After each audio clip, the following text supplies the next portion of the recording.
Hi viewers, இன்றைக்கி நான் வந்து மில்மேக்கர் ரெசிபி செய்ய போகிறேன். பாருங்கள். ஃபஸ்ட்டு நான் வெந்நீரில் மில்மேக்கரை எடுத்து ஊற வச்சுட்டேன் கொஞ்சம் நேரம். கொஞ்சம் ஊறின பிறகு பாருங்கள், கொஞ்சம் பெருசாக ஆகிருக்கு. இதை நம்ம வந்து புழிஞ்சி புழிஞ்சி எடுத்துருக்கோம் பாருங்கள்.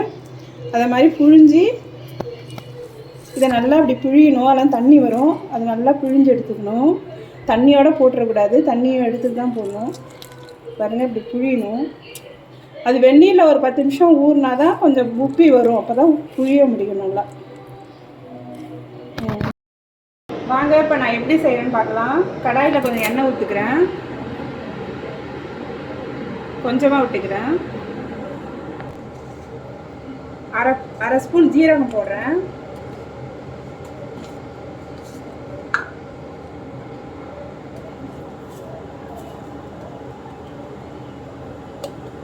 கடுகு உளுத்தம்பருப்பு போடுறேன். இப்போ வெங்காயம் கட் பண்ணி வச்சுருக்கேன், வெங்காயத்தை ஆட் பண்ணுறேன். அது கூட கடுகு பொரிஞ்சிட்டு இப்போ வெங்காயத்தை போடுறதுல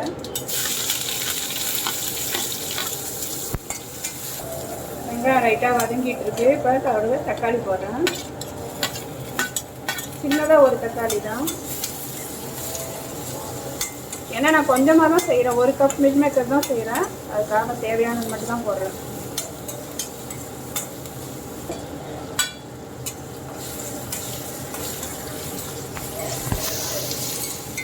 கொஞ்சமாக இஞ்சி பூண்டு பேஸ்ட் அதோட சேர்த்துக்கிறேன்.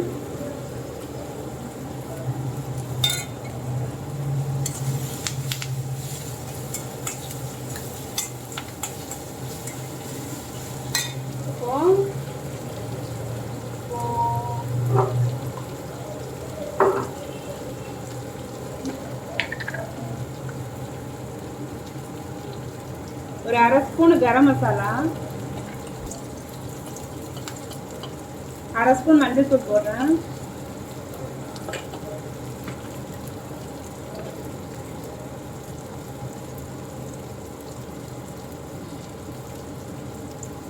அரை ஸ்பூன் தான் மிளகாய் தூள் போடுறேன், ஏன்னா ரொம்ப காரமாக இருக்கும், அதனால கொஞ்சமாக கம்மியாக போடுறேன்.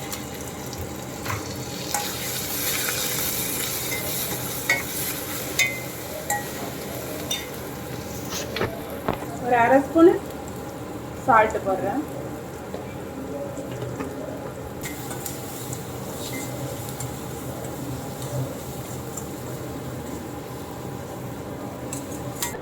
அது கூட பிழிஞ்சு வச்சுருக்க அந்த மில்மேக்கரை அது கூட சேர்த்துக்கிறேன். இதை போட்டு நல்லா கிளறணும். ரொம்ப ஈஸியான மெத்தடு தான். இந்த மில்மேக்கரில் பார்த்தீங்கன்னா நிறைய புரோட்டீன் இருக்குது, விட்டமின் இருக்குது. இதை வந்து ஈவினிங் ஸ்நாக்ஸாக கூட செஞ்சு நீங்கள் சாப்பிட்லாம். நல்லா சுவையாக இருக்கும், டேஸ்ட்டாகவும். கட் பண்ணி வச்சுருக்கேன், அதையும் சேர்த்துக்கிறேன். அது கூட ஏலாப்பில்